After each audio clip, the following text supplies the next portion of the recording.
Good afternoon, everyone. Reverend Father, shall we start the session?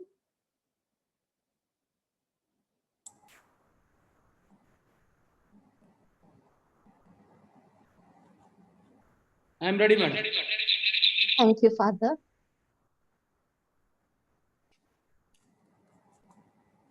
A warm welcome to the sixth day of the national level FTP on Skills for Next Generation Teachers conducted by Vimla College Autonomous, Thrissur, Kerala, in collaboration with Guru Angad Dev Teaching Learning Center of Ministry of Education, Government of India, and Jean Monnet Module, Center for European Studies, JNU, Delhi. For the ninth invited talk of this program, we are extremely honored to have with us today Reverend Father Dr. L. Doji Reddy SJ, Vice President, Xavier Board of Higher Education, India, Vice Principal and Associate Professor in the Department of Biotechnology, Loyola Academy Degree and PG College, Secunderabad, Telangana. Reverend Father did his postdoc on cancer biotechnology at Michel Cancer Research Institute, University of South Alabama, USA. He is a scholar in thought and human in deed, and has crossed many milestones in the education sector. Apart from MPhil, MSc, and doctoral studies, he has also completed MA degree. He has also published papers in international and national journals and conducted various conferences and has also been invited to Hawaii, USA as a speaker. Having a strong passion to serve, he believes in serving the society by educating the people. He has worked as a principal of both Andhra Loyola and Loyola Academy Junior Colleges, and during his tenure has set a trend in providing a facelift to the overall standards of these institutions. He has been invited as a keynote speaker, guest speaker, moderator, and chairperson in numerous seminars, conferences, workshops, and executive development programs in institutes of repute. He is a member of Biotech Research Society and Association of Biotechnology and Pharmacy in India. He was conferred by Dr. Bhishma Narayan Singh, former governor of Tamil Nadu and Assam, by Rashtriya Gaurav Award, instituted by the International Friendship Society at India International Center in 2012 for his meritorious services and outstanding performance. As an educationist, his aim is to transform the students to be men and women for others, and to mold the students as global citizens with competence, conscience, and compassionate commitment towards economically and educationally backward students. His goal is to impart knowledge with integral formation, which involves academic excellence, spiritual growth, social commitment, and value-based leadership. His aim is also to take the educational institutions to reach the unreachable targets by imparting values of life to live. Being a human indeed, he has helped many orphans downtrodden by providing education, has counseled the people at the time of depression and desperation. He has rich experiences working with different tribal groups in Andhra Pradesh. He has also assisted students in their career progression in many ways. Reverend Father, it is our privilege to welcome you to this session. Let me also take the privilege to welcome respected Professor Dr. A.K. Bakshi, Vice Chancellor, PDM University, Bahadurgarh, Haryana. Welcome to you, sir. I also extend a heartfelt welcome to our respected principal, Dr. Sister Beena Jose. Welcome, sister. May I also welcome each one of our participants to this session. Now, let us move to the talk by Reverend Father. Father, please.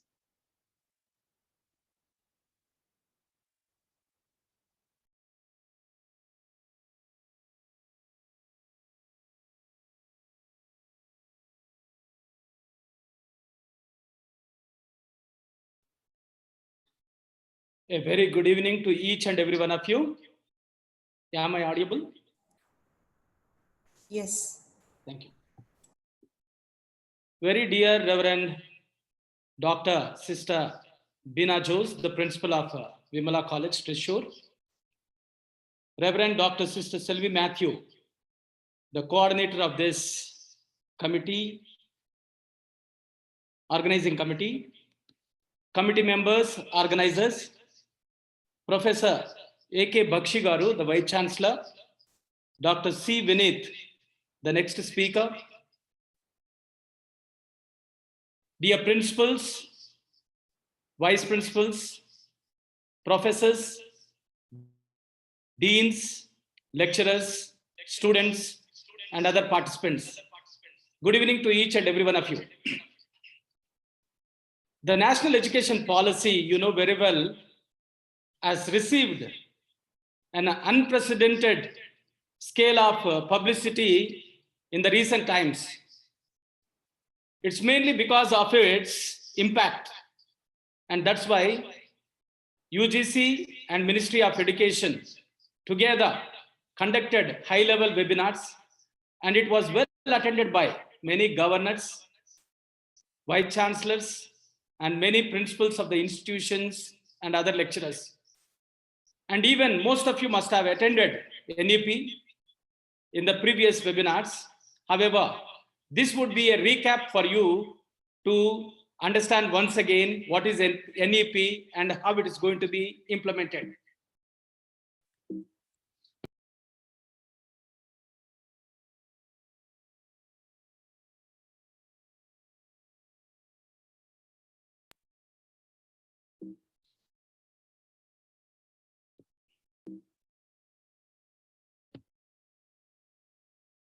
So the contents of this seminar could be historical development of India, Indian education, evolution of education policy, NEP policy and consultation process, important features of NEP, fundamental principles of the policy or changes, vision, objectives, NEP for school education, chapters 1 to 8, but however, I'll be dealing only 1 or 2 slides about it. Higher education policy, contains chapter from 9 to 19. Other key areas of focus, chapters 20 to 24, making it happen, chapters 25 to 27, graded autonomy, learning management transformation, timeline and implementation.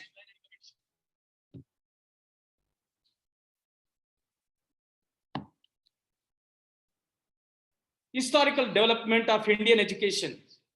We know very well the ancient institutes like Nalanda, Takshashila, Vallabha, they were the contributors of education. They mainly concentrated on pursuit of knowledge, wisdom, truth, and liberation. In the medieval era, the Turks invaded India and they established madrasa education. And of late, we know very well the British colonial rule in India grafted the Macaulay scheme of education, and they started Madras University, Calcutta University, and Bombay University. And before independence and after independence, Christians too have been pioneering educational initiatives from pre-independence time onwards, and now they have more than 35,000 schools and colleges. Evolution and expansion of education policy in India. Immediately after the independence, 1948 to 1949, University Education Commission was established and the chairman was Dr. Radhakrishnan. He was requested to study on present and future requirements of the country. Then from 1952 to 1953, Secondary Education Commission was established, chaired by Dr. A. Lakshman Swami Mudaliar. It was known as Mudaliar Commission, and this commission concentrated mainly on technological and industrial development. And from 1964 to 1966, Education Commission was established by Dr. D.S. Kothari. This commission promoted regional Sanskrit English languages. They mainly concentrated on languages, establishing the languages. And we all of us know very well, in 1956, UGC has been established. And in 1968, National Policy on Education by Indira Gandhi, she established this commission, and her aim was to spend 6% GDP on education. And in 1976, we all of us know, the education was enlisted in concurrent act, and it was 42nd constitutional amendment. And 1986, National Policy on Education by Rajiv Gandhi. And that commission mainly concentrated on removal of display and disparity and to equalize education opportunity for everybody. And in 1986, the same commission modified, and they spelled out access and equity, access to quality education for everyone. And later on, TSR Subramaniam committee report was submitted, and finally we have Dr. Kasturi Rangan committee submitted their report, and finally it was approved by the cabinet on 29th June 2020. From 2015 onwards till 2019, two commissions worked. Dr. Subramaniam committee and Dr. Kasturi Rangan committee. But ultimately, Kasturi Rangan submitted around 420 pages of the document. And later on, so many suggestions came, around 178,000 suggestions received across the country. And later on, they concised the draft into 64 pages. And on 29th June 2020, it was approved in the cabinet. So with NEP, we are beginning a new chapter. How? Earlier, the government spent only 2.7% of GDP in education. We should be aware of that India has around 50,000 higher education institutions, and over 1.4 million schools are operational in India. And we have 907 universities currently exist in India. These include 399 state universities, 126 deemed to be universities, 48 central universities, and 334 private universities. Nearly 300 million students are pursuing education in India. And at least 30% of students in the age 6 to 14 age group are in private schools. What is the intention of NEP 2020? NEP 2020, the main intention is universalization of elementary level of education to higher education in the country. No deprivation of any child. And NEP 2020 has a target of 100% gross enrollment ratio in school education by 2030. That means another 2 crore children they have to bring under education. So that is the target of the government. And also their target is bridging social gaps. And they wanted to give access and equity and imparting the best education to each and every student. So NEP would transform the education sector in the country as it focuses on making education accessible, equitable, inclusive, but only if implemented at all levels. And what are the important features of NEP? NEP is built on 5 pillars. And these 5 pillars, all of us should be very familiar, we should get familiarized with this. They are access, equity, quality, affordability, and accountability. I would elaborate about these terminology in the coming slides. And however, we need to be aware of Ministry of Human Development is going to be changed as Ministry of Education, and free and compulsory education from preschool to 12th standard, and a major reconfiguration of curricular and pedagogical structure with early childhood care, that is ECC, is established.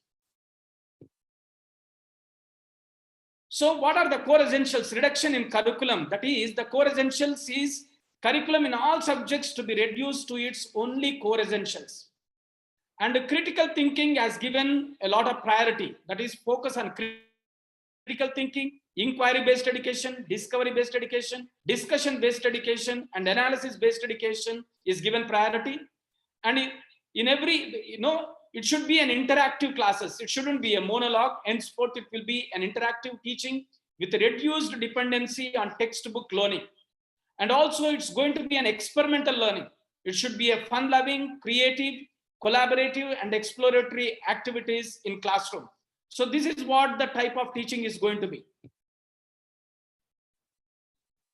So these are the principles that we need to be aware of, each and every one of us who are attending this seminar.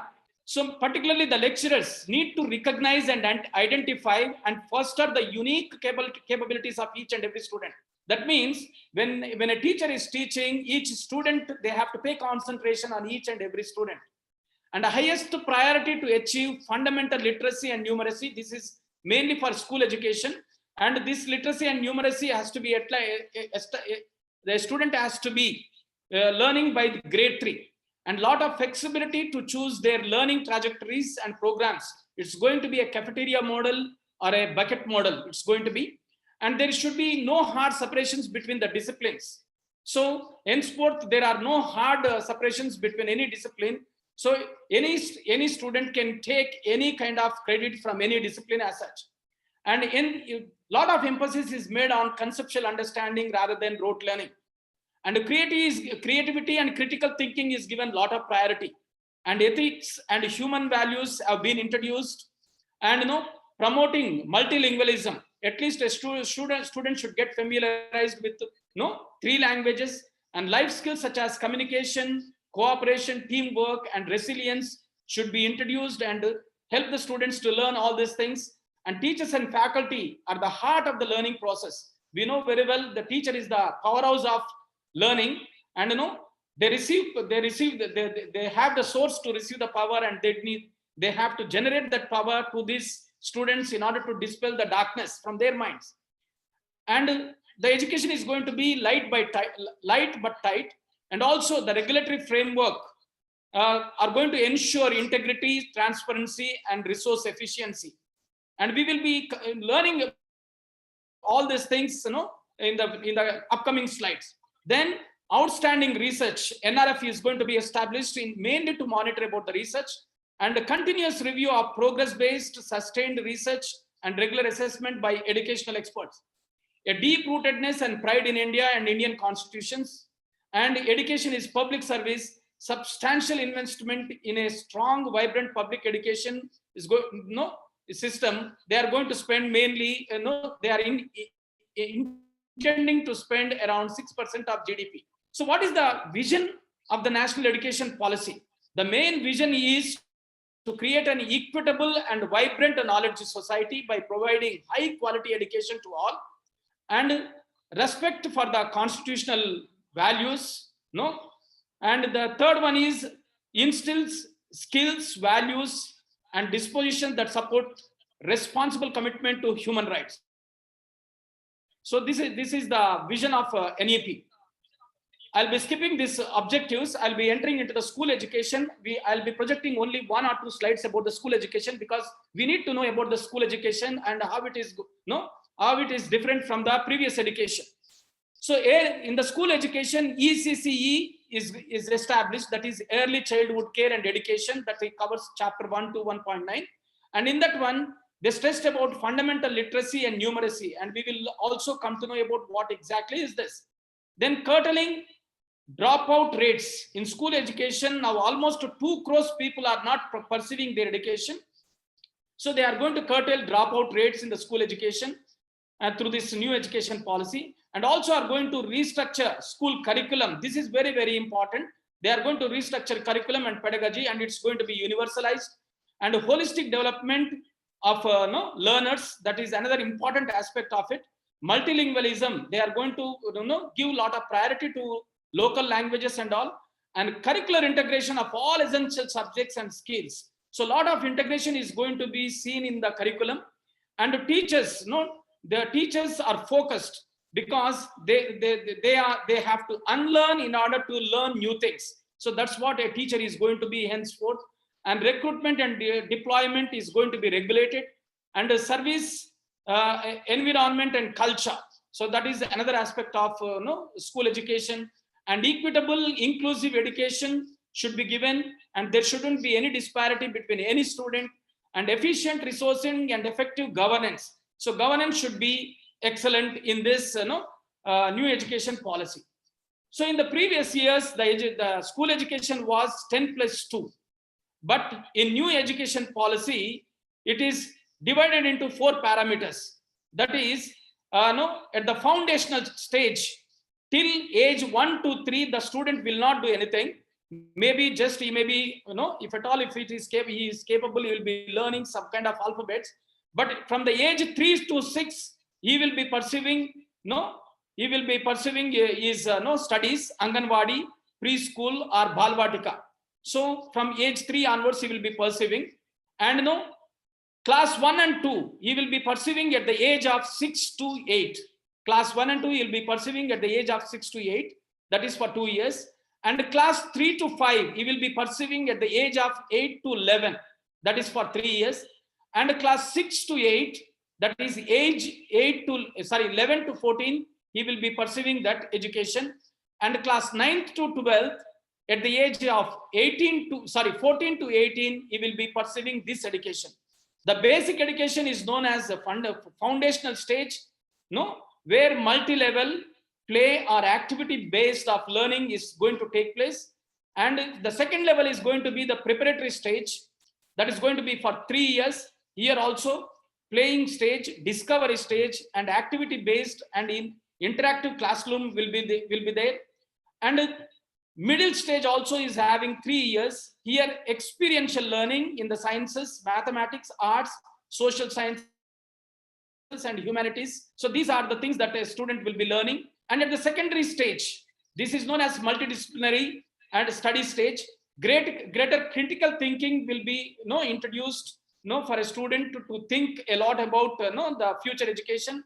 Lot of flexibility is given with regard to the options and student choice of subjects. So this is what the education is going to be, 5+3+3+4. So this is what the education is going to be. And from 5th standard onwards, a student will be given vocational education, and every student has to pursue and obtain talent in 1 or 2 vocational courses. Apart from that, from class 1 to class 5, the medium of instruction is going to be in the local language. So the objective will be by 2025, every student in grade 5 and beyond has achieved foundational literacy and numeracy. So the student has to achieve foundational literacy and numeracy by 2025. So I'm skipping into the higher education, and you will come to know all this topics as we go on. So the goal, what is higher education and NEP 2020? The main goal of higher education is to promote human and as well as societal well-being. And in order to create that well-being of human well-being and a societal well-being, a student has to develop creative potential of each individual learner. By developing, how he is going to develop? By developing cognitive capacities, that is critical thinking, problem solving, foundational capacities, literacy and numeracy, social, ethical, and emotional capacities, and to develop rational thought and scientific temper, creative imagination with sound quality moorings. And this is what NEP aims at, producing engaged, productive, and contributing citizens. So by improving these capacities, NEP aims at producing engaged, productive, and contributing citizens for building an equitable, inclusive, and plural society as envisaged by the Constitution. So, dear friends, what we need to be aware of, this terminology we need to be aware of. Each and every one of us, we need to be aware of. In NEP, more or less, this is what the terminology we come across. As I told you in one of the first slides, NEP is built on 5 foundational pillars. That is access, equity, quality, affordability, and accountability. And how the institutions are going to be. The institutions are going to be holistic. We will come to know what exactly holistic in the next coming slides. and it is a broad-based multidisciplinary education. It is going to be a futuristic education. It would be helpful for a student to pursue his future studies or future goals. And it is prescriptive. No, it is going to be amended from right now. And it's going to be light by tight, well-rounded education, transparent education, and applicable to all. That is 4 types of education that we are rendering right now. That is general education, technical education, vocational education, and professional education. And what we have know, how the teaching is going to be. The teaching is going to be conceptual, perceptual, cognitive. Conceptual in the sense perceiving through through our eyes, and it's going to be perceptual, cognitive, inquisitive, questioning, illustrative, imaginative, creative, innovative, deep level learning, scientific temper, intellectual curiosity. Discovery model of education is envisaged. And apart from that, critical thinking, curiosity, and problem solving has to be taught. So this is how we are going to impart the education by keeping in mind all this terminology. And what are the qualities, ethical qualities that we are going to render to a student? So we are going to help the student to become a leader with creative, analytical, practical, wisdom-based skill, and we are going to help him to develop a persistence capacity, adaptability, social and cultural awareness, and spirit of service to the society, respect for constitutional values, and rationalized institutional architecture. So as I told you, this is what the terminology we need to be aware of in this NEP. And what is quality? We have heard access, equity, quality, affordability. So this is and responsibility. This is what the terminology we heard. So what is quality education? Quality education is, it is nothing but a student achievement, it is a student achievement, engagement, and well-being. So should take care of the student achievement and at the same time well-being of the student. And how? It has 4 titles. One is excellence in teaching and learning. So a teacher has to play a greater role in shaping the mind of the student. And on the other hand, they also impart positive climate for learning, and they also impart professional leadership and community engagement in learning. So excellent in teaching and learning, where they concentrate on evidence-based high impact teaching strategies, and the teachers will plan the curriculum so well that a student will understand this curriculum, and it is a contextual learning. And building practice in excellence. The teacher is going to teach what excellence means in that particular subject and how they are going to achieve, and evaluating impact on learning. Every time, constant and periodic evaluation will be conducted. And positive climate learning in the sense creating a positive well-being in the institution. And professional leadership, very well, a leader is the one who knows the way, goes the way, and shows the way, and a leader is the one who transforms vision into action. So that's what the learning is going to be from this angle. And community engagement programs, we are going to teach the students where a student is useful for the community in order to help the community to come up in their from their slumbers. Then ensuring equity. What are all the areas? Learning outcomes. We need to help the student. What are the learning outcomes? Focus on attainment of learning outcomes of children. This is mainly belonging to SC, ST, OBC students. Special mechanisms have to be adapted for children belonging to tribal groups. Interventions, the critical problems and recommendations regarding economically backward people, and large populations from socially economically deprived students to be declared as special education zones. And fee waivers and scholarship will be offered to meritorious students from all SCDGs on a larger scale. And in every institution, counselors should be recruited. And additional schools like setting up additional schools, JNVs and Kendriya Vidya schools in aspirational zones and districts. So that is what equity is going to take place. And access is nothing but every student has to pursue the education, no, regardless of social class, race, or gender, or sexuality, whatever it may be. So access, education has to be given to each and every student, no, who aspires for. And affordability. This is, universalization of education from preschool to secondary level school. That is, government is aiming at 100% gross enrollment ratio in school education by 2030. And gross enrollment ratio in higher education to be raised 50% by 2035. That means 3.5 crores seats to be added in higher education from now onwards. And NEP 2020 will bring 2 crore out of school children back, school children back into the mainstream. I told you right in the beginning, 2 crore children are deprived of education. They are going to be brought back into this mainstream. And as I told you, this system has been introduced in the school education, and there won't be any rigid separation between the disciplines. And vocational education is a must from class 6 onwards, and teaching up to at least grade 5 in the mother tongue. And what is accountability? Accountability in framing the syllabus, accountability in framing curriculum, accountability in our pedagogy, accountability in managing the institution, and in each and every aspect, the leaders, the coordinators and the leaders and the principal and the secretary should be accountable.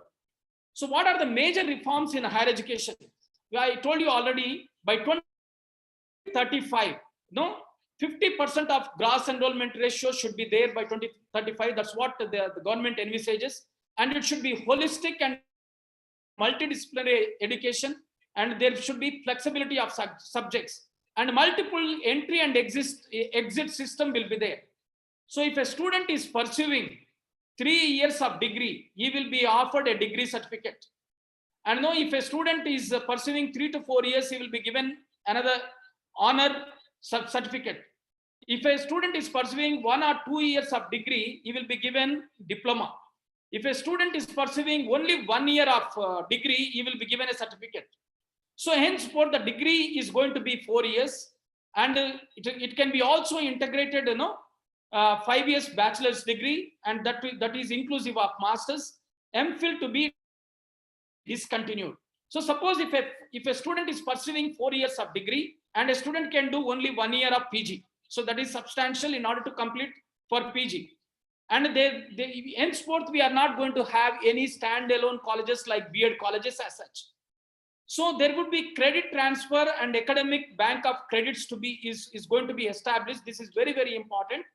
So whenever a student does any credit, be it for 1 year, let us say if a student is doing 15 credits, so that is recorded in this academic bank of credits. If a student does 2 years, around 30 credits, it's going to be recorded in the academic bank of credits. So everything will be known to every person, which student, what student, and how many credits they have done. So higher education institutions are going to be 3 types. What are those 3 types? It's going to be research intensive universities, and it is highly funded by the government, and teaching intensive universities, which is also be funded by the government. And the other one is autonomous degree granting colleges. Only these 3 type of institutes are going to remain. Rest of the institutes are going to be removed. And another one, model multidisciplinary education and research university will be started in each district. And the institutions are going to be restructured. How? By 2040, all higher education institutions shall aim to become multidisciplinary institutions. And we will be learning what exactly multidisciplinary institutions. They shall, by 2030, be at least one large multidisciplinary higher education institution in or near every district. In every district, there is going to be one or more multidisciplinary educational institutions will be established. And small colleges are going to become clustered colleges, and they may become a university or autonomous granting colleges. And 50%, as I told you, gross enrollment ratio from by 2035. And a credit transfer and academic bank of credits is going to be established. I have already dealt. And As I told you, we are going to have three types of universities, that is research intensive universities, teaching intensive universities, and autonomous degree granting colleges. And Miru is going to be established in every district. So quality education in a new forward looking vision. So what is the aim? Aim to develop good, thoughtful, well-rounded and creative individuals. That was the aim of the NEP. And how? Enable an individual to study one or more specialized areas of interest and also develop character, ethical and constitutional values, intellectual curiosity, scientific temper, creativity, spirit of service. So these are all the 21st century capabilities, to be established in a student mind, and enable a personal accomplishment and enlightenment, constructive public engagement, and productive contribution to the society. So this aspect also we have seen is, if you are pursuing any education, the student should be useful even in community engagement, and also prepare students for more meaningful and satisfying lives and work roles and enable economic independence. And this is what a new no and forward looking vision, the action plan, how the action plan is going to be: consolidation of current 800 universities and 50,000 colleges into more or less 15,000 large, well structured, vibrant, multidisciplinary institutions. And no mission Nalanda Takshashila is going to be launched. Here we shouldn't misunderstand, because earlier in mission Nalanda there used to be a lot of kalas, that is 64 kalas. So the NEP is aspiring to bring in all these kalas into the education system, and high quality institutions is going to be established in disadvantaged geographies, and and some of the small colleges are requested to come into cluster or knowledge hubs, and substantial public investment is going to be spent, that is it should be around 6% GDP, and institutions should have open learning facilities. Every higher education institution should have this open distant learning facility, and at the same time institutional development planning, IDP. So how the nomenclature of the institutions, of higher education institutions, is going to be: a university will mean a multidisciplinary institution of higher learning that offers undergraduate and graduate programs with high quality teaching, research and community engagement. And the nomenclature, like existing nomenclature, like the countries such as deemed to be university, affiliating technical university, then unitary university shall be replaced simply by university. Henceforth, all these names are going to be dismantled and only university name is going to exist. Then, as we already thought of, autonomous degree granting colleges will refer to a large multidisciplinary that grants undergraduate degrees. And the system of affiliated colleges will be gradually phased out. That means it will be removed within 15 years. Then how the integrated or open distant learning institutions can be? They can have, institutions can have the open run or open distance learning centers and online programs, provided they are accredited to do so. And also the aim will be, the overall higher education sector will aim to be an integrated higher education system, including professional and vocational education. So vocational education to be offered at all levels in higher education. And what do we mean by holistic education in higher education? And the holistic education, in the sense, we need to teach healthy social skills, manners, hands-on lessons, then character formation, conflict resolution skills, critical thinking, emotional development. These are some of the values that we are going to teach, in the holistic education. And main aiming to develop all capacities of human beings, that is intellectual, aesthetic, social, physical, emotional, moral, and in an integrated manner. So these are the values that we are going to teach in an integrated manner. And holistic education shall be the approach of all undergraduate programs, including those in professional, technical, and vocational disciplines. So holistic education to be offered in all disciplines as such. And even engineering institutions such as IITs will move towards multidisciplinary education. They cannot be standalone institutions. They have to move towards multidisciplinary education. And imaginative and flexible curricular structures should be created, and it should be student friendly. And all the curricular structures should be, should have course outcomes and program outcomes.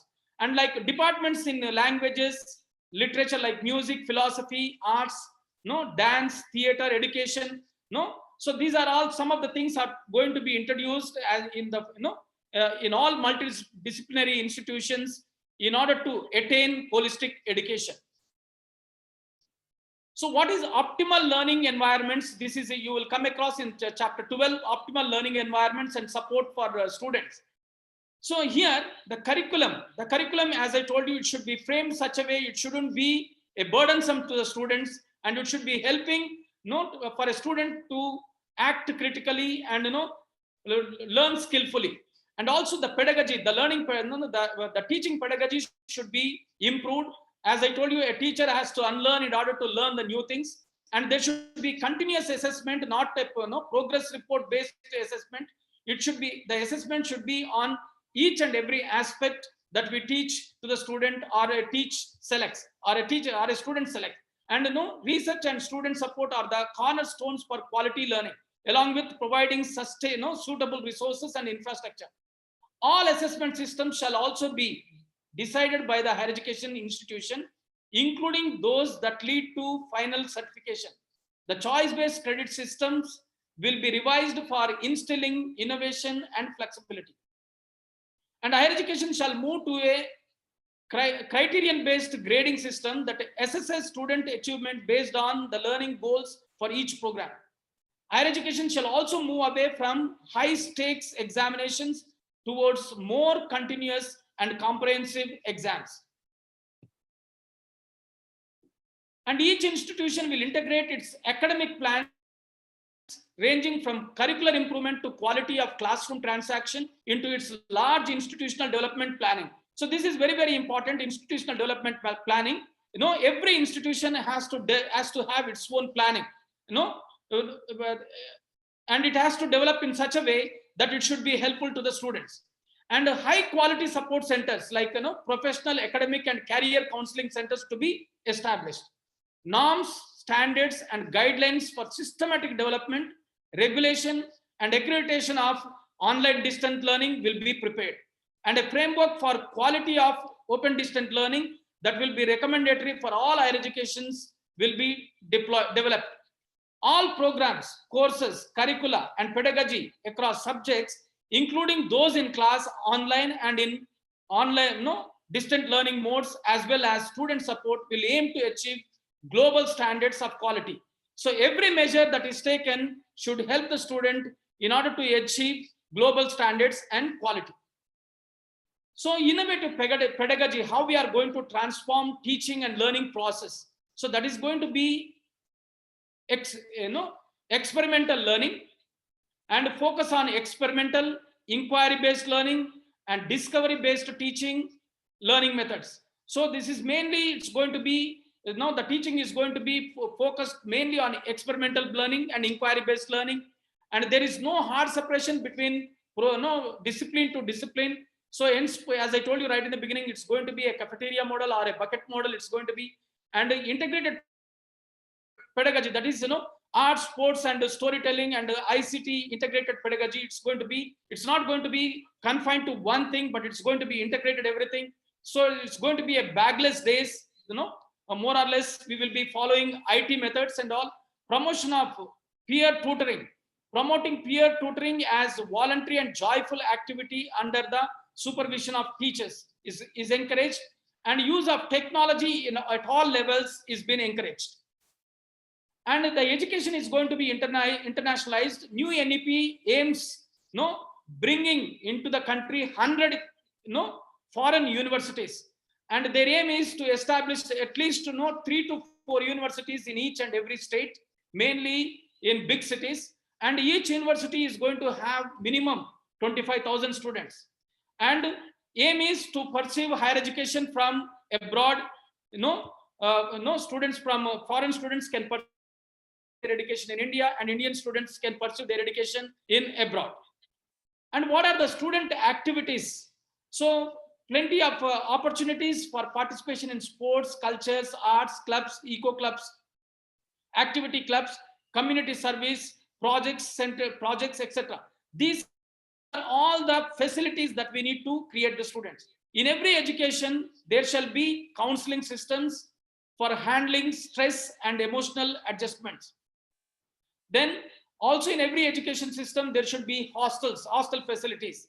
All higher education system will ensure quality medical officers should be recruited so that they will look after the physical well-being of a student.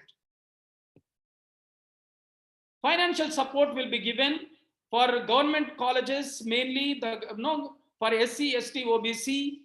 Financial support will be given by the government, whereas private institutions have to look out, supporting the students who are deprived, and who are aspiring for scholarships. And how the infrastructure is going to be, infrastructure of classroom, and how it is going to be. Infrastructure and clean drinking water should be there, clean working toilets, blackboards, offices, teaching supplies, libraries and labs, pleasant classroom spaces and campuses should be created. And every classroom shall have access to the latest educational technology that enables better learning experiences for the student. And faculty will be given the freedom to design their own curricular and pedagogical approaches. Not all the faculty, but only those faculty who are trained after NEP, they will be given this freedom in order to design the curricular and to have their own pedagogical approaches. Then higher education institutions will have clearly defined independent and transparent process and criteria for faculty recruitment. So these norms will be given by the regulatory bodies, how a staff, how a teacher should be, and what are the qualifications and what are the requirements to be recruited. So how the teachers are going to be? Teachers are going to be motivated, energized, and capable faculty. Faculty and institutional leadership positions through merit appointments and career progression based on teaching, research, and service. So this is what the appointment criterion is. And capable faculty to shape the goals of the students. So they have the aim, the faculty should have the aim to shape the futuristic goals of the students, and they will be held responsible or accountable for being not effective in rendering the goods. That means in rendering the services. So excellence will be further incentivized through appropriate rewards. Suppose if a faculty is performing well in an institution in catering to the needs of the student as per the new education policy, they will be rewarded. Teachers must be well educated, grounded in Indian values, languages, and equipped with the teaching skills. So conventional education model should be unlearned, and they should be they should be innovated into new skills. They have to learn the new skills, particularly from the point of IT and LMS and learning MOOCs and Moodles. So these are all the qualifications that a teacher should have henceforth. And they should know the use of technology, that is Swayam Diksha. So MOOCs, as I told you, for online training the students. And moving towards faculty and institutional autonomy. So slowly the institution will give a lot of faculty to the autonomy to the faculty, and also revamping curriculum and pedagogy. This is constantly it's coming up. In all the topics you see revamping of curriculum and pedagogy. So curriculum should be taken care of, and it should be, the norms also will be given by the regulatory bodies, and as per the regulatory bodies, we will learn about the regulatory bodies, and as per the directions we need to prepare the curriculum, and also the pedagogy also is going to be this as per the directions given by the regulatory bodies.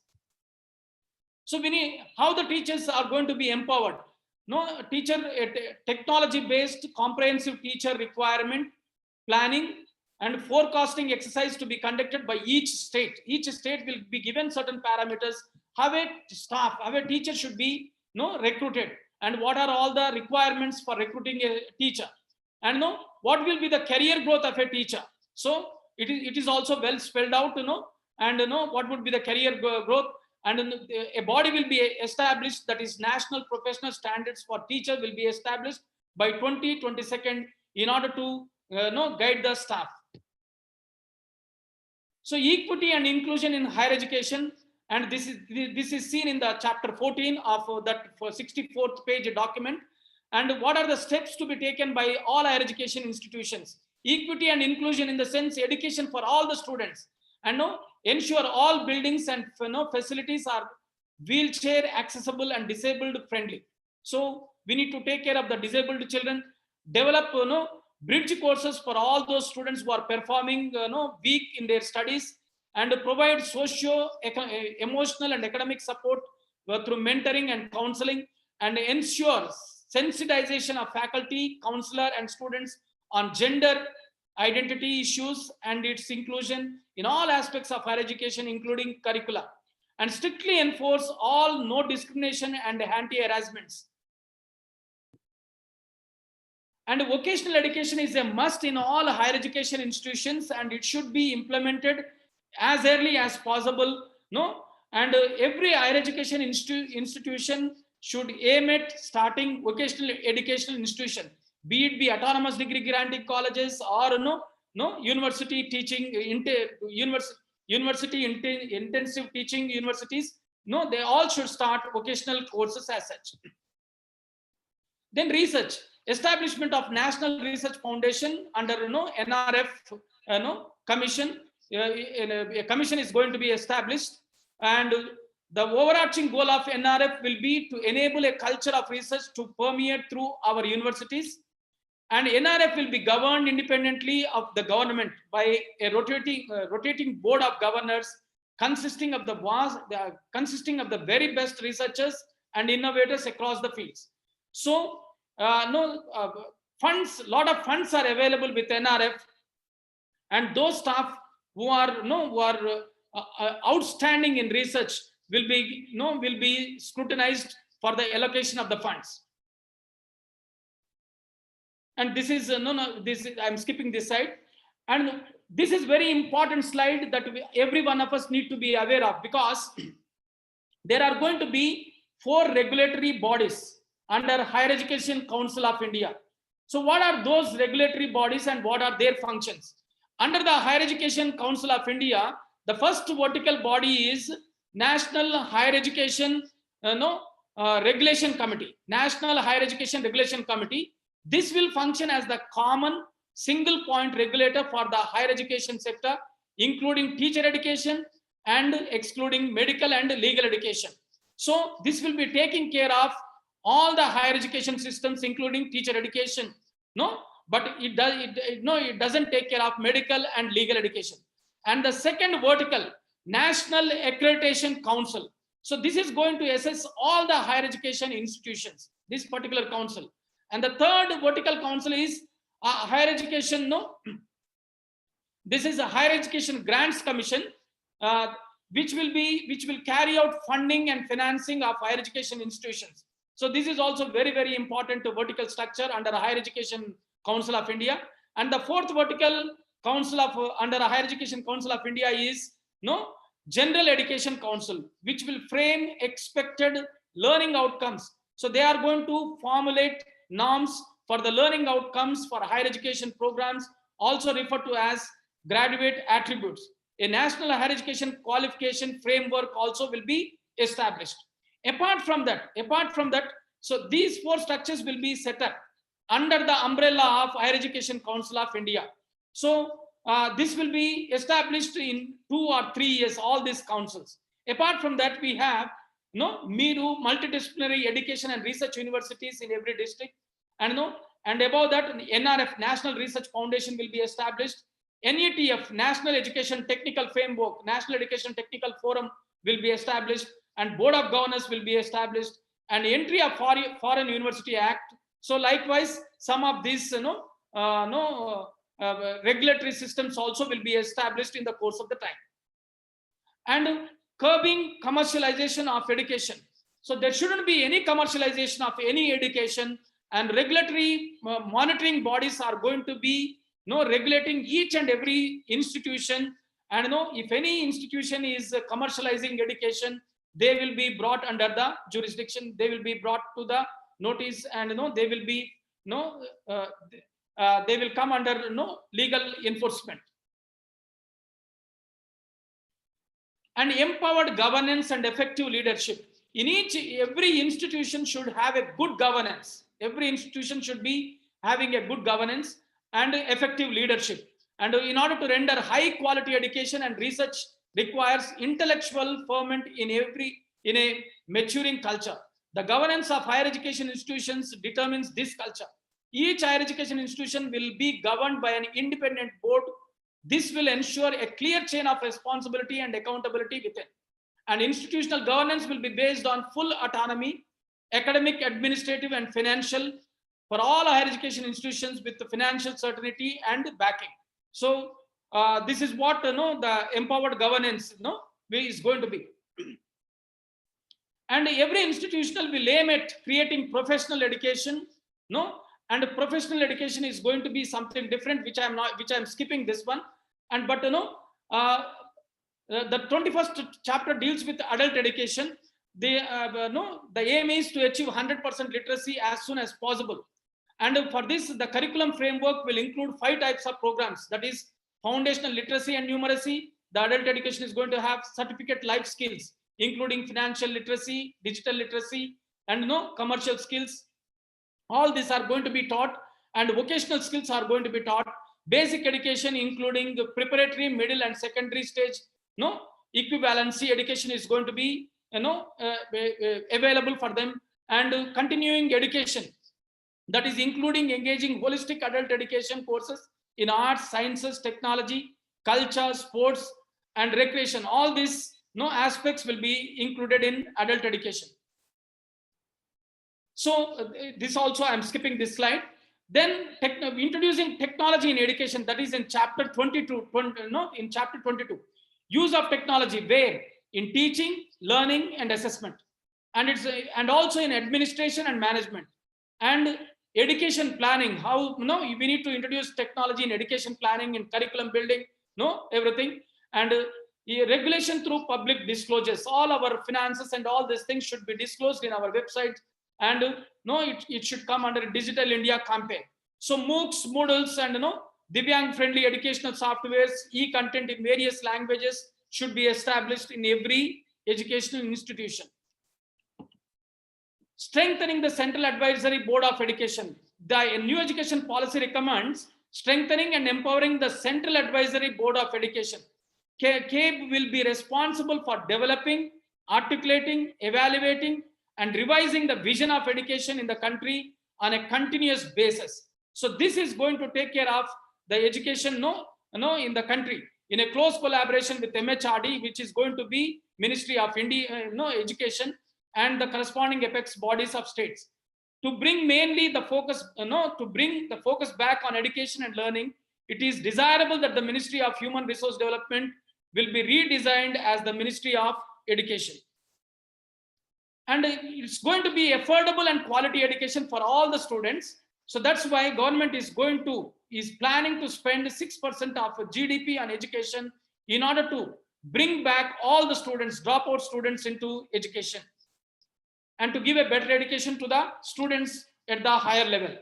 So graded autonomy, graded autonomy in the sense, so academic, administrative, and financial financial autonomy will be given. And institutions will be having a phasing out affiliation system in 15. All the institutions which are affiliating institutions will be phased out in 15 years and will be brought back into autonomous systems. An independent board of governors will be supervising all these institutions. And a single regulator for higher education, that is excluding legal and medical. We have already thought, we have already learned in the previous slide. Higher Education Council of India is going to be a single regulator, monitor for higher education, which is going to be established. An online self-disclosure based transparent system for approvals in place of inspections. So all the inspections will be transparent and it should be displayed on the website. Common norms for public and private higher education institutions will be established at the earliest. How the system is going to be, what was the previous system and the new system is going to be. Rote learning, earlier rote learning was very much specified. It's going to be a conceptual and perceptual learning. Instead of rote learning, we are going to have conceptual or perceptual learning.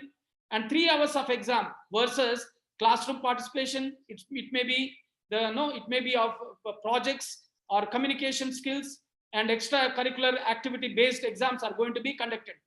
And segmented disciplines versus equal respect to arts, science, and commerce as given. And personalized education versus slow and advanced learning is been envisaged. And training of teachers with e-technology, LMS, and all. And teaching outcome based education it's going to be. And bridging the gaps, multilingual, vocational internships will be given to the students, will be available for the students, and multiple exits and entries will be there. A student, a higher learning student, particularly a degree student, can drop his studies in an year or in 2 years or in 3 years, or he can pursue 4 years. If he is dropping in 1 year, he can be awarded with a certificate. If he is dropping his studies in 2 years, he can be awarded with a diploma. If he is dropping his studies within 3 years, he can be given a degree certificate. And how the assessment is going to be? Performance assessment, review and analysis of knowledge for holistic development to be established in order to keep a regular check on the education system. So this particular commission is going to be established in order to have a regular check on education system. The assessment is not going to be on rote learning or as a conventional exams, but it is going to be on activity based exam. And strengthening teaching, learning, and results of states, that is STARS project will include CERC, that is contingency emergency response component, will help the government tackle the learning losses due to school closures or any such emergency that arise in the states. This particular committee is going to take care of if any school has to be closed down and restart and all these things. So NEP 20 recognizes to assess the skills, analysis, critical thinking, conceptual clarity, cognition, all these things is going to assess and how it is being imparted to the students. And transforming the culture of assessment, that is going to be continuous tracking of learning outcomes of each child. Board exams to be more flexible, and henceforth the board exams are going to be very flexible with assessment of essential skills and assessment of focus on core concepts, higher order and foundational skills, and artificial intelligence based software to be developed. And a national assessment center will be established in order to supervise, and self-assessment and peer assessment evaluations will be available for the staff, and a national testing agency will work to offer high quality common aptitude test to eliminate the need for taking coaching for these exams. So henceforth they envisage that there shouldn't be any outside coaching in order to pursue their studies. So implementation is an Herculean task for the government as well as the institutions, how to implement. With the given education policy, most of the institutions feel that they are at the crossroads. But however, the government has its own plans, and they are trying to implement at the earliest. And they have established a few commissions already. They have established Ministry of Education, and under the umbrella of Ministry of Education, the implementation is going to be started. And how the timeline is going to be. So by December 2020, academic credit transfers are expected to be put in place by by December 2020. All the academic credit transfers are expected. They should be placed in their and by 2021, the 4-year degree program will be introduced.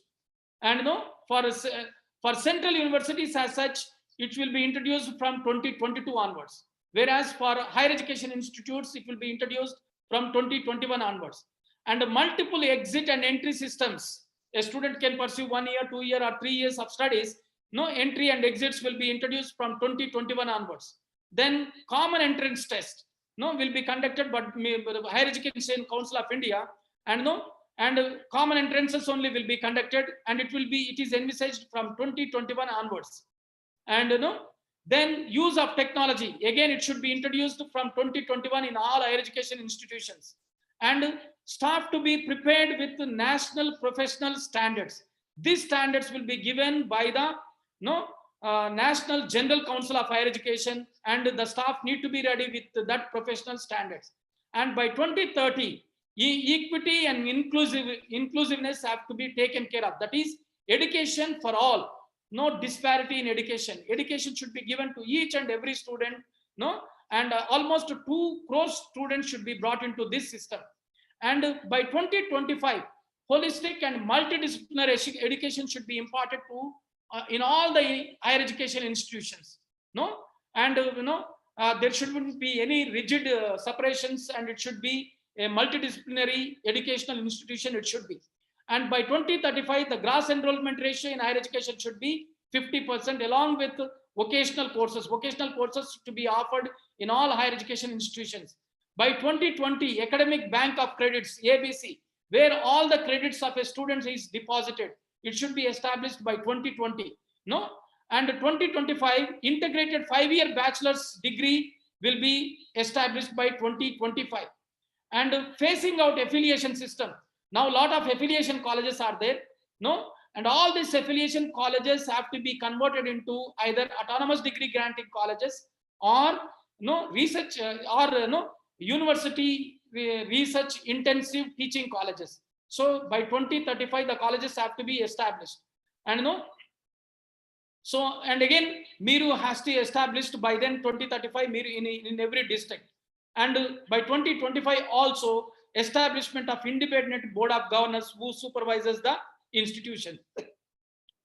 And some of the implementation in schools, reforms in school curriculum to allow vocational training, preparation of holistic, report cards has to be established by 2022. And the national curriculum framework for school education to be established by 2021, extending support ECC early childhood care by 2030. Common entrance test should be started from February-March 2021 by National Testing Agency, and establishing the Higher Education Commission of India by 2022. No, it should start functioning by 2022. Establishment of NRF, National Research Framework, already in progress, and setting up campuses, that is, foreign universities, still not yet clear. So this is what the timeline we have learned about it. And what are all the legislative frameworks which are going to help, which are going to be helpful for the higher education institutions? So Higher Education Commission of India. So this is the legislative main framework under which NHERC, National Higher Education Regulation Commission, National Accreditation Commission, National General Higher Education Commission, and Education Commission that provides funds, and Miru, all this will come under Higher Education Commission of India, and they will formulate the legislative norms for how the institutions are going to be conducted and how these councils are going to be working out. And also formulation of new apparatus in India in order to take care of national higher education quality framework. So this commission will mainly take care of how the quality is being established, and a national skill quality framework, another commission will be there. And ABC, that is academic bank of credits, will be established, will be supervised, and institutional distinctive planning will be supervised by some of these committees. And operational and implementation activities, these activities needs a fewer guidelines like teaching, learning, skilling, research, and testing. So this particular commission, which is not mentioned, will look into all these aspects. And the national professional standards for teachers to be laid down by 2022. Since all of us are teachers, we need to know about this. A common guiding set of national professional standards for teachers, NPST, most of us are aware, will be developed by 2022 by the National Council for Teacher Education in its restructured new format, which has, the new format is professional standard setting body. It's going to be professional standard setting body and sport, it's instead of NPST, under the General Education Council of India in consolidation with NCERT and SCERTS. The standards would cover expectations of the role of the teacher at different levels of expertise or stage, and the competencies required for that stage.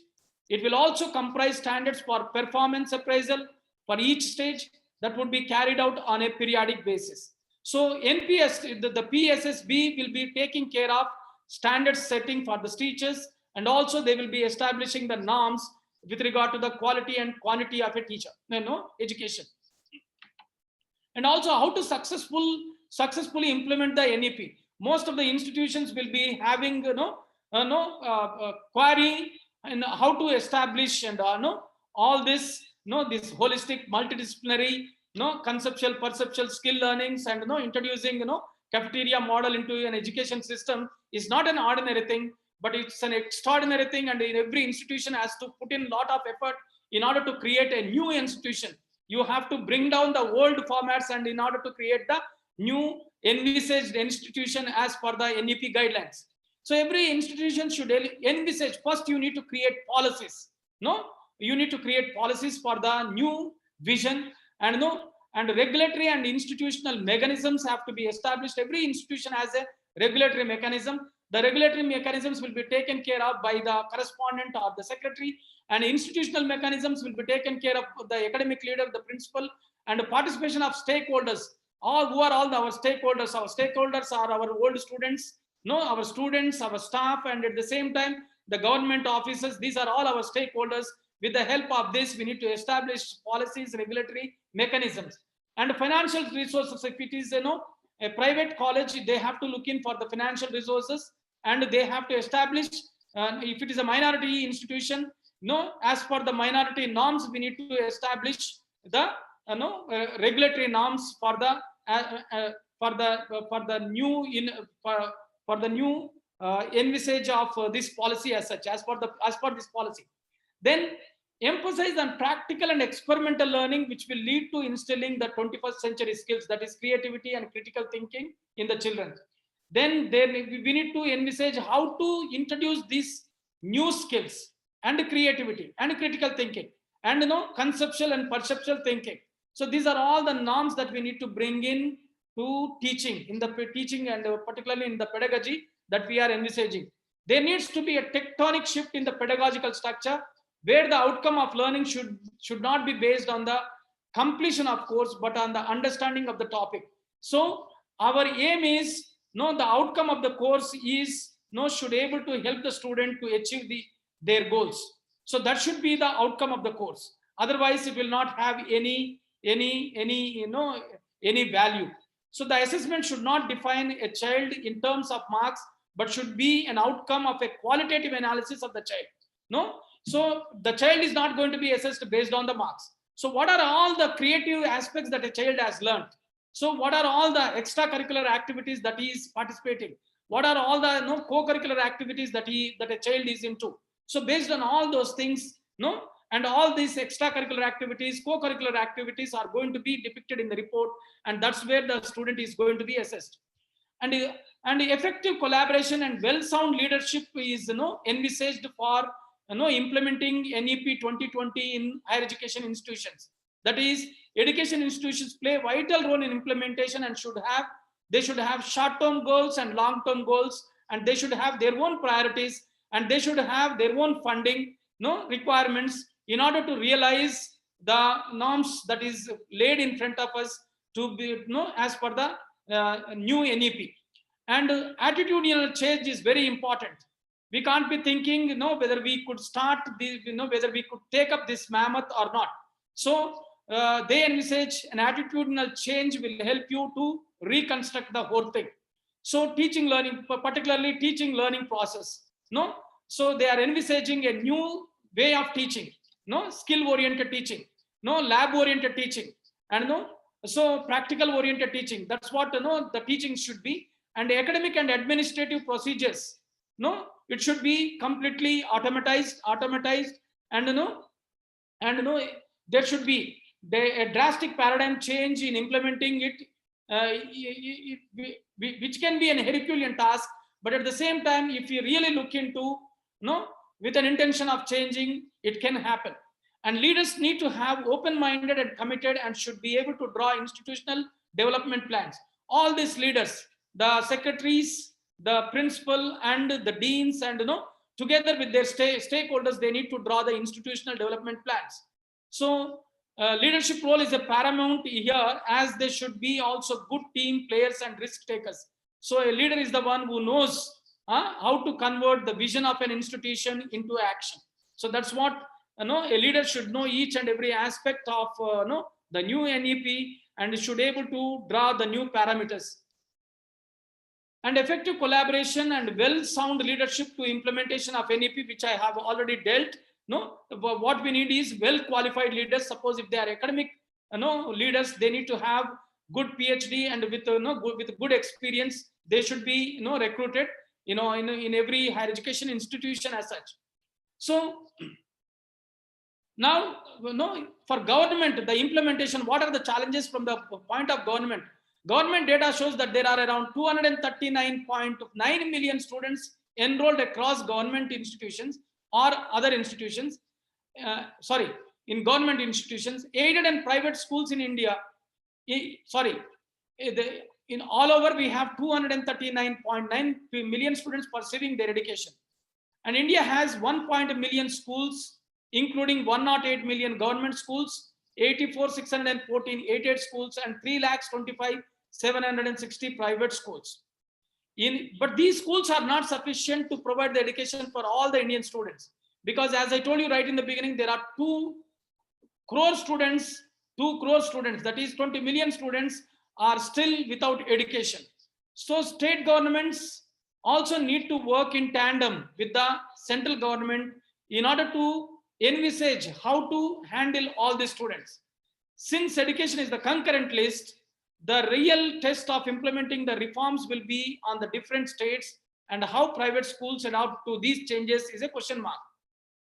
And we know India today has 1,000 universities, around 977 universities. Doubling the gross enrollment ratio in higher education institutions by 2035 means India should open every week. Every week, India should open 15 universities. Which is NEP intends to bring 2 crore children who are currently not in schools. To accomplish this task for 15 years, India needs to start around 50 schools every week. So India needs to open new university every week. It must open a new university every week for the next 15 years. And for next 15 years, it has to start 50 schools every week. So it is an Herculean task on the head of the government. It also means appointment of 50 headmasters every week and at least 200 to 300 teachers in every single week.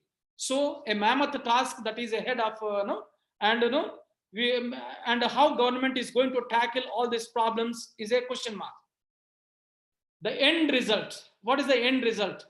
So education, in every epoch of humankind, knowledge represents the sum of what is created by all previous generations, to which the present generation adds its own. So every higher education, the aim of every higher education is to promote human as well as societal well-being in order to uphold liberty, equality, justice, and fraternity. So this is what the higher education is going to be, and we are imparting this higher education for the well-being of a student by establishing their futuristic goals and taking care of their futuristic goals through our pedagogy.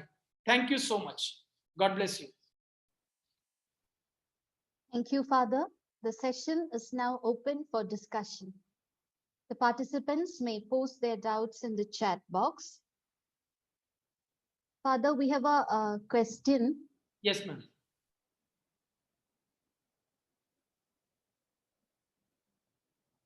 Dr. Shaiju has shared a concern with us and would like to have your opinion on it. Yeah. He states that although the NEP in theory seems to be ideal, whether this is going to create a gap or competition among multinational foreign educational system and the partially or completely starved Indian general education, as he puts it. Whether this policy would be counterproductive as far as the underprivileged is concerned in the context of a developing country like India. So do we have to work more on this policy before it is implemented? That is his question, Father. This policy has come after 34 years of the previous policy, madam.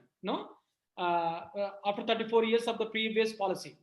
Now, however, this policy has come. Government is not going to take back this policy.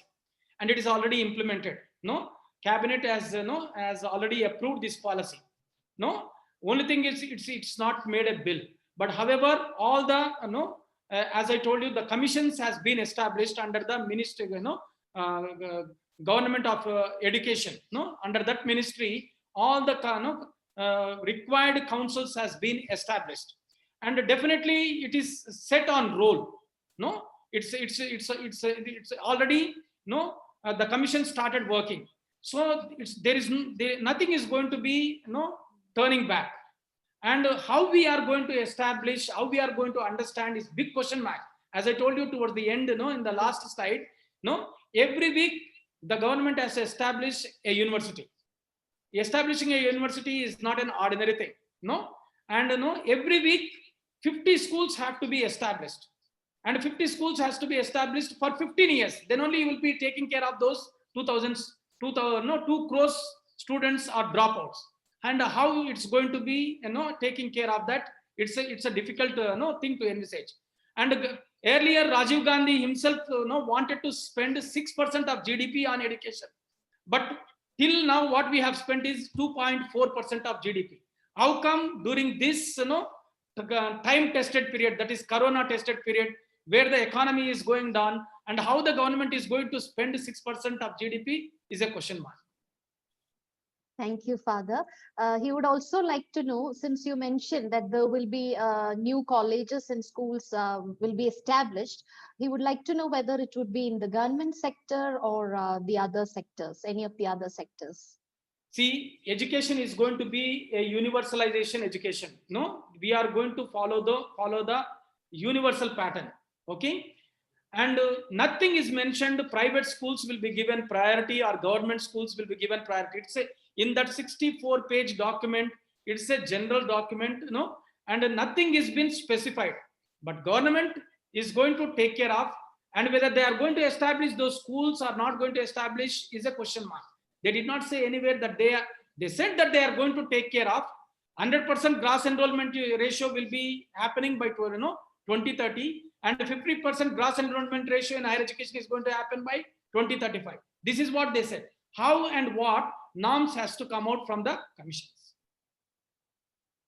Okay, there is another participant who would like to know whether the faculty would be provided training under National Testing Agency. Yes, madam. See, no, they are intending to provide the existing faculty, lot of FDPs. As you are conducting an FDP, Vimala College is conducting an FDP. They are going to conduct a lot of FDPs on teacher training and lecturer training, in order to adopt NEP. But every institution has to take care of conducting these FDPs, for existing staff. But with regard to the teacher education is going to be for 4 years. Suppose if they are going to pursue for 4 years in teacher education, well and good. But again there is a question mark. If a teacher has pursued 3 years of degree and wants to pursue a teacher education, B.Ed, suppose if they have to pursue B.Ed education, 1 year, is it sufficient? Or 2 years they have to do in order, if they do after 3 years of degree, if they do 2 years after teacher education, they will be also getting PG. But exactly no specification, no cut and write specification and demarcation. This is what a teacher should be, and this is what a lecturer is going to be. There is no demarcation. But all the lecturers should have their PhD henceforth in order to be recruited in higher education institutions. Thank you, Father.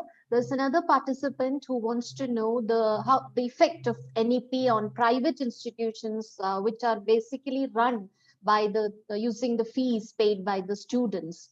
So I have brought in one slide, madam. No commercialization, and board of governors are going to be established. And these board of governors, most probably, I do not know, from the government side. And if they have a hold on private sector, definitely, private institutions are going to face problems, particularly minority institutions, who are government funds.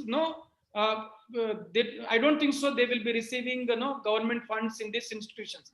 What the 64-page document says is funds will be given for research intensive universities and teaching intensive universities. They did not specify anything. No funds will be given, no, for autonomous degree granting colleges or other colleges and all. But they mentioned funds will be given SC, ST, OBC students. So what does it mean? So again, the Higher Education Council of India has to specify, what are the funds available for the, for the students to progress in their, to realize their studies, their futuristic studies, to achieve their goals and all these things is a question mark. Okay. Father, another participant would like to know, since the NEP focuses more on interdisciplinarity and multidisciplinarity, how this can be balanced, especially since we are now focusing more on discipline, how this balance can be attained?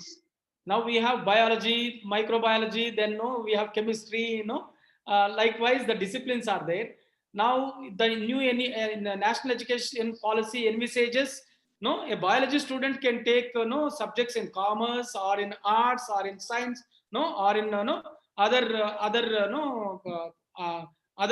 areas like music and all these things, and this is what we call a cafeteria model. Pick and choose, whatever you want and all.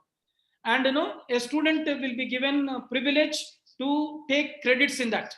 A student, in a college, a student comes, he will pursue his 1 year degree or 2 years degrees or 3 years degrees or 4 year degree in order to complete his degree. And if he is completing 4 years degree, 1 year degree, 1 year PG is enough in order to get the PG certificate. But in all these 5 years, there shouldn't be any trajectories, that is hard disciplines.